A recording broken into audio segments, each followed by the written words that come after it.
The economic opportunities around agriculture are massive. And the very first thing really is in value addition in the middle of the value chain. I mean, we have the farmers, yes, but more opportunities are coming up in industrialization and manufacturing. I mean, when we look at even the cotton industry, there's a lot of potential, which I believe we moved away from as Kenya, and we can look at it again right now at the stage where we are in Kenya, because people are ready to consume Kenyan-made goods.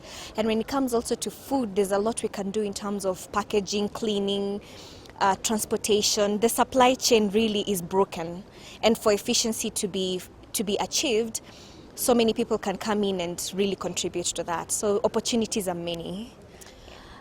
So many people are actually looking at agriculture. Innovations are coming up. I mean, after MFARM started, so many people have really gone into this space, and they're solving many different things. I mean, you're looking at financial technology. People are trying to see how do we get money into the hands of the farmers, to the hands of the transporters within the value chain, or actually the supply chain. You also look at people who propagate seeds, people who bring in the farm inputs, as well as monitoring really how much food do we need in the country. That data, collecting that data through transactions, is part of the solutions that the private sector is also coming up with. Because then the government, if we look at private partnership relationships, then the government can use that data to plan for food security. I mean, you look at Kilifi right now, we are having a drought, but if we had already planned using the data that we had from the private sector, we will not maybe not facing 100, we will not maybe solve it 100%, but at least we will have tried to even achieve 50% to prevent the drought from occurring, or at least having food for the people. Well,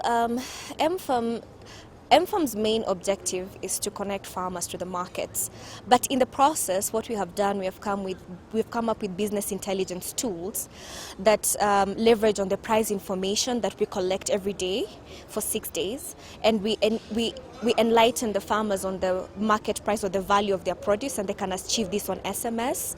We also have our web application where farmers can go online, see the price trends, and then analyze, understand, and make decisions when they can invest in a certain crop, actually select which crop they should invest in, at what time of the year, and eventually we are hoping to bring the demand aspect, because the more buyers use our platform to purchase the produce, the more we understand the demand of a certain crop that is there in the country, and hopefully we can be able to take this out to East Africa and the rest of the world.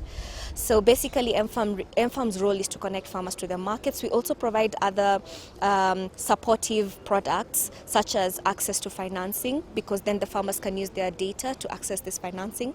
And then another thing that we do very well, at least we are catching up on, is advisory, helping farmers to understand what it takes to produce a certain crop, from preparing the land, even actually purchasing their inputs, to trading their produce. So that advisory from beginning, getting alerts on SMSs, so that is important to the farmers, yeah. And also creating a social network for farmers so that they can communicate with each other, learn from each other, and also teach other people as well. So in the same way that the government involves the researchers into policy making, it's the same way that the private sector also has to be involved. I mean, we will come up and tell you the challenges we are facing as the private sector, and the people on the table, the policy makers, the government, the public sector, the researchers, they will actually take that challenge and help us to research on the better ways to approach the problem. And also we'll come up with new ideas and say, you know what, we were able to solve the issue of irrigation by advising all our farmers to harvest rainwater.